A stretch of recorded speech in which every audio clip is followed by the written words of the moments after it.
Ce n'est pas pour ce paysage exceptionnel que l'équipage navigue sur la rivière du Minaouet à Tréguin, mais pour les trésors cachés dans les profondeurs de l'océan. Et pour les découvrir, pas besoin de se mettre à l'eau. Voici Cosmos, une caméra d'observation de la faune et de la flore. Il est autonome, effectivement. Nous, on ne se mouille pas, ou presque.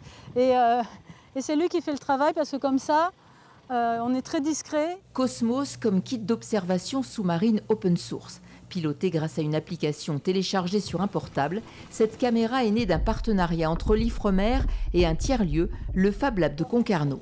Pour moins de 4 000 €, elle a été fabriquée en grande partie avec des matériaux recyclés. Je dirais 30% de matériel acheté sur le commerce, donc toute la partie étanchéité, qui a besoin d'être assez robuste et fiable. Et ensuite, toute la mécanique, toute l'électronique, ça c'est du fait maison. Cette caméra, peu coûteuse, réparable, duplicable, devrait donner un coup de pouce à la science participative. À Brest, les étudiants de l'Institut européen de la mer se sont lancés dans l'aventure. C'est la 6e caméra Cosmos à voir le jour.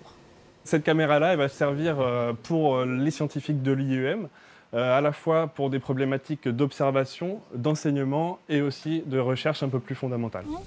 Sur les zones côtières, on a très peu de moyens d'observation qui peuvent collecter autant de données que notre protocole et de manière non intrusive, sans vraiment aucun impact pour l'environnement.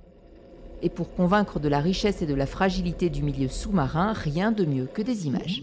Je fais pas de plongée, j'ai tout découvert avec Cosmos et c'est vrai qu'à chaque fois qu'on remonte la caméra et qu'on regarde les images, on est un peu émerveillé de voir des poissons assez classiques qu'on peut retrouver dans nos assiettes, mais c'est beaucoup mieux de les voir vivants en mer. Cosmos permettra aussi aux scientifiques de mener plusieurs projets sur le comptage des oursins par exemple ou la prédation des dorades sur les parcs ostréicoles.